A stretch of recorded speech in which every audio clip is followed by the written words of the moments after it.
Hello. What's more punk than the public library? Hello, Maureen. Welcome. And Elaine. Hello to all of the folks that are regulars. Paul, Mike G, Ruth, Moira. Sure. Hello to Marjorie and Saban. Saban, it's been wonderful. The weather here in Arizona is hoping it doesn't turn around and become 100 in the next week or whatever. But it's been, I guess, I don't know if it hit 100 or not today, actually, to be honest. Maybe it did hit 100. It's 98. But it's been really nice in the mornings. I guess it didn't quite hit 100. So I don't know. I don't know what that is in Celsius. Maybe it's 37, maybe? Let's see. Hello, Sheila. And Cheryl, welcome. Hello, Colette. And Gabrielle, Aimless, welcome back. Spinning wheel. Okay, it's back. All right. Woo. Technology. Am I right? All right. If I didn't say hello, I'm super sorry I didn't say hello. Welcome to More Than Maybe, your Wednesday mindfulness meditation. My name is Andrew. I'm a certified mindfulness meditation coach, but a software engineer by trade and training. Folks, most people will know me as the most times moderator, sometimes guest host on the Do Nothing Project. And I was going to look, and then I didn't do it to figure out when was our first, how long has it been? When was our first one of these? So one of these times I'm going to look that up. If you were subscribed, you probably got a notification that let you know that we had started. If you have sent me along your email address, I sent you reminders, although I forgot to set up the Instagram reminders. So I'm struggling with automating the Instagram stuff. I write up the emails and then I schedule them to send, which is really easy to do. Yes, and thank you, Paul. If you get a chance, the like button, and you like this, that's super great. And then the reminders, I'm trying to filter in stuff, whatever I've been reading or something. I just finished 2 books from Pico Iyer. Pico Iyer is a travel writer and then has, I believe, traveled with the Dalai Lama for a long time. And anyway, so he writes a lot about different places he visits, and then he also writes about he goes to this monastery every year. And one of the books was about the silence of the monastery. So that one was called A Flame, and then the other one is like The Half-Known Life.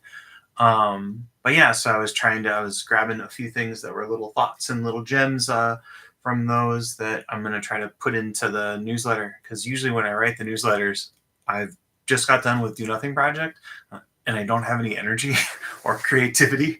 And so I'm trying to bubble some of those things up in the week, and then I can include them. I can sort of string them along, and then when I'm ready on Sunday, I can grab it and plop it right in.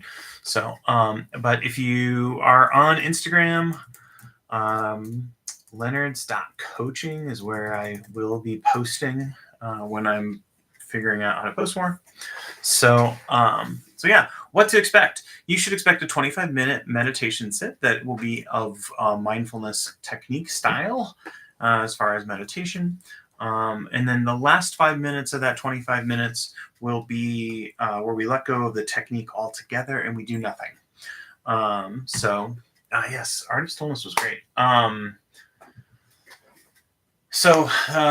last 5 minutes, in essence, if you're not familiar with this notion of the do nothing technique, which the Do Nothing Project gets its inspiration and name from, it's this notion that we're putting down any technique at all, and we're letting go of any intentions. So anything that we're going to control or micromanage our attention, we're just going to allow ourselves to just sit.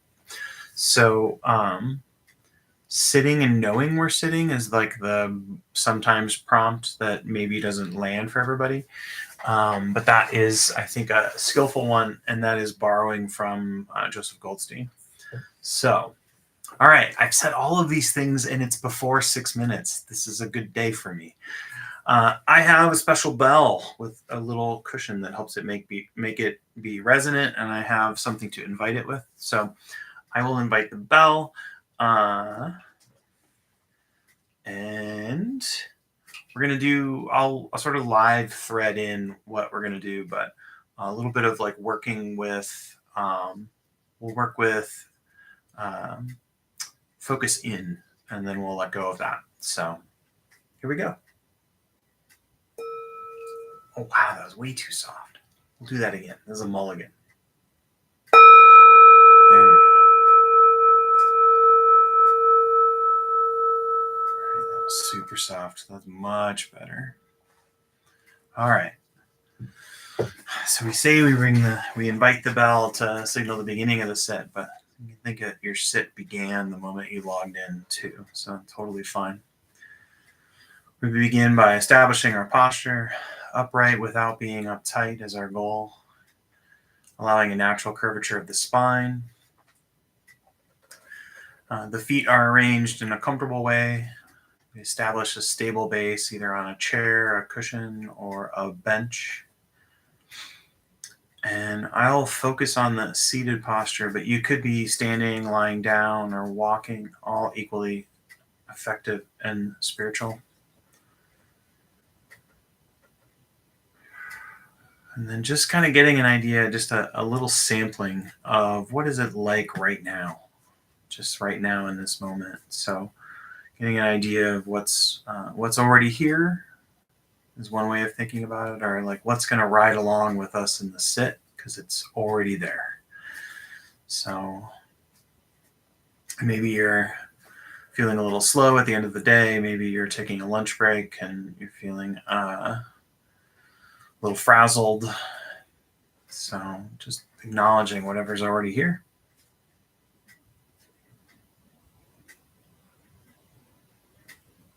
And then a few deliberate breaths. Slow and low is the tempo we're going for. Breathing in through the nose allows us to slow that breath down, sinking low into the belly. And as the inhale turns around and becomes the exhale, seeing if you can extend it.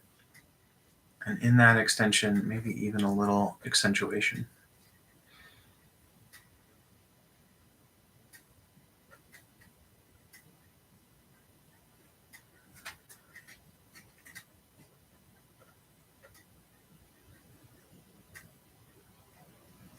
And if you're anything like me, this is usually the first time that I start to really feel like I've arrived in the sit.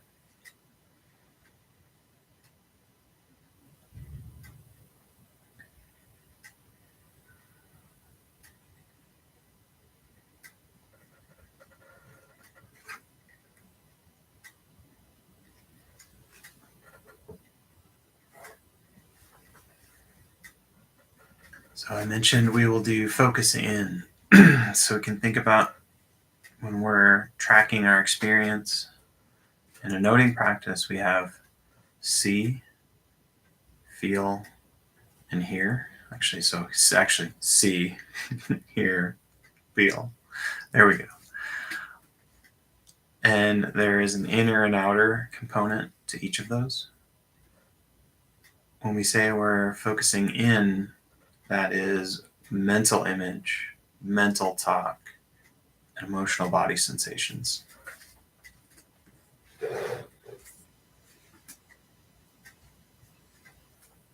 And so the structure is the same for a noting practice, where that's our focus range. So that's where, think about it, that's all inbounds. And if we notice that we're itching or drawn away by an external sound, then we can notice that and bring our attention back to focus in. So see in, hear in, feel in. So that's our focus range. And then our instructions are like any of our noting practices within our focus range. We're noticing where the attention is.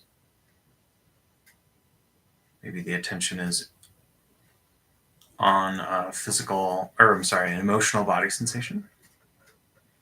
I notice that. Pour my attention in and optionally label it feel.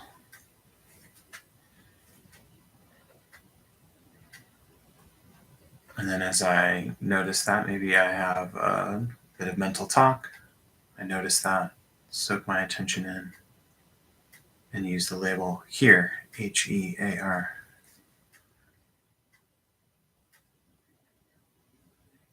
And so on. So I'll give you a chance to practice. Focus in.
And so maybe you've got the ice cream truck driving past the house or a neighbor's dog barking. So something that pulls you away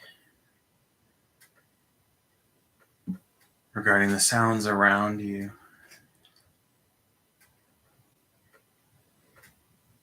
Just notice if you can or strive for in a positive way to bring your attention back in a very welcoming way.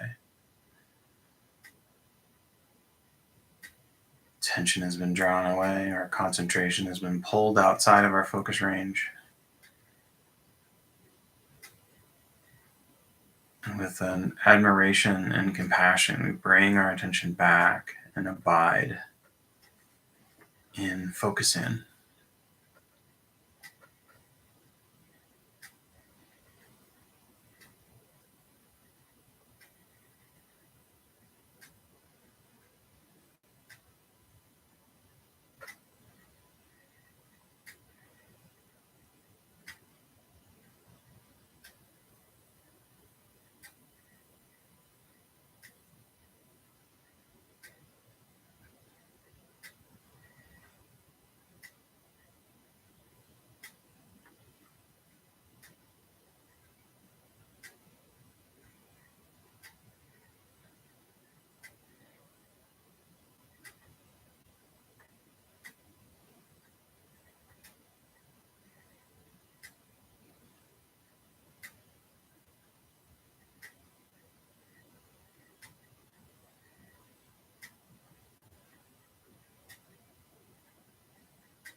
If you feel you're being pulled away very, very frequently, just checking in with your posture.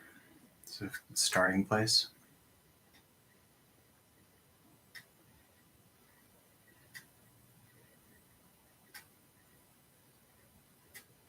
A few deep breaths, or you can even try a cyclic sigh. That's a sort of double inhale. So, breathing in, and then breathing out the mouth.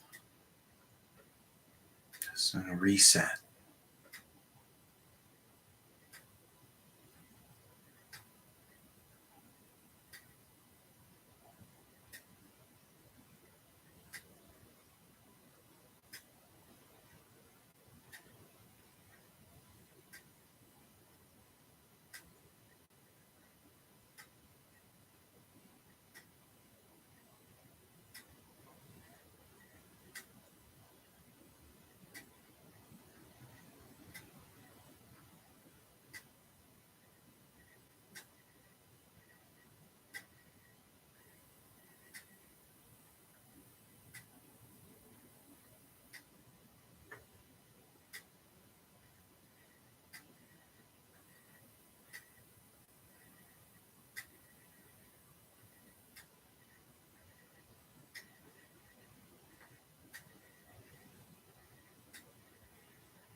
So I'll offer you a decision. You can continue with the technique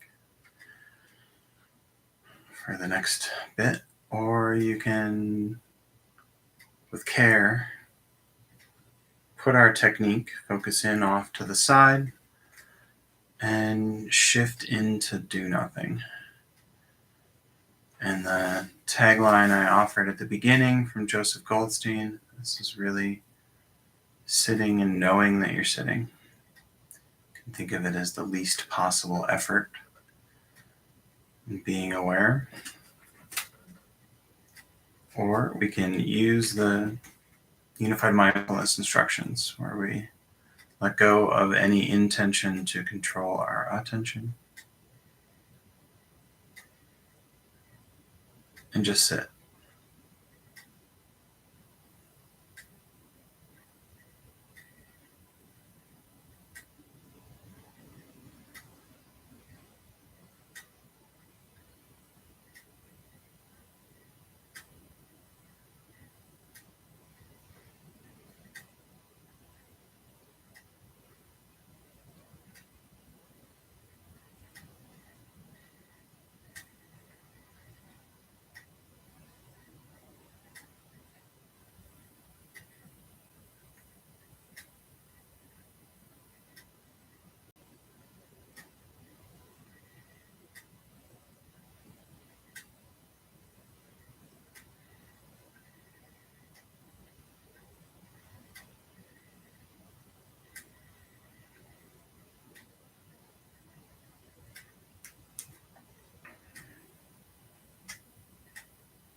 And I'll invite the bell to signal the end of our sit.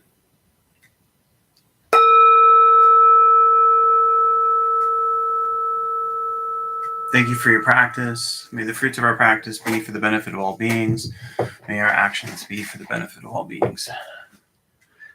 If that felt longer than 25 minutes, that's because it was. So I think that was about 26 and a half or 27 minutes. And you probably realize that because you realize that it's 11 minutes to the top of the hour. So if you've got somewhere that you need to hustle off to, I understand that. Thank you so much for being here and making time in your busy schedule to meditate with us. I really appreciate everyone that makes the time. And thank you so much for clicking the like button after Paul reminded me. I appreciate that. Hello, Brian. And let's see. I don't know that I have anything. I don't think I have any scoops or anything for you on stuff. Tomorrow is you can find out more about Brooke Thomas's meditation and brookemeditates.com. I know a lot of you folks. Yeah, thank you, Maureen. Really appreciated you being here. And I'm glad there was some calm in a crazy day. So Brooke has a meditation on Thursdays. So if you don't know about that, that's one way to get more information. brookemeditates.com. That's Brooke Thomas. And then on Sunday, I think Jeff is going to, the theme is going to be the other way to listen, which is this Bird Beard, I think is the author. And then there's illustrations if you haven't seen the book. I went and got a digital version of the book when Jeff mentioned it and read it. And it's, it's a young adult or a young child age kind of book, but like totally like wisdom all abound throughout it. And thank you, Paul. Marjorie had a meditation suggestion in chat. Okay. I will have to find Marjorie's meditation suggestion.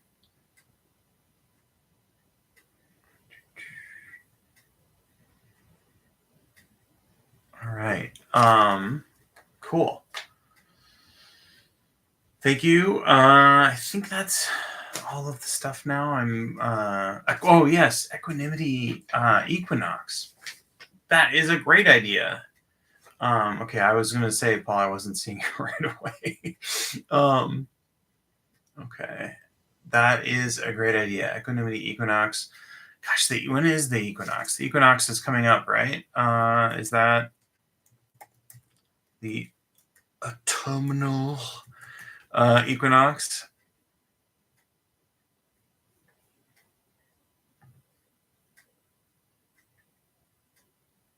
Oh, we missed it. Was it the 22nd? It was on Monday. Okay, so interesting. Well, next year it's on the 23rd. Yeah, earlier this year. It just passed. I didn't even realize that.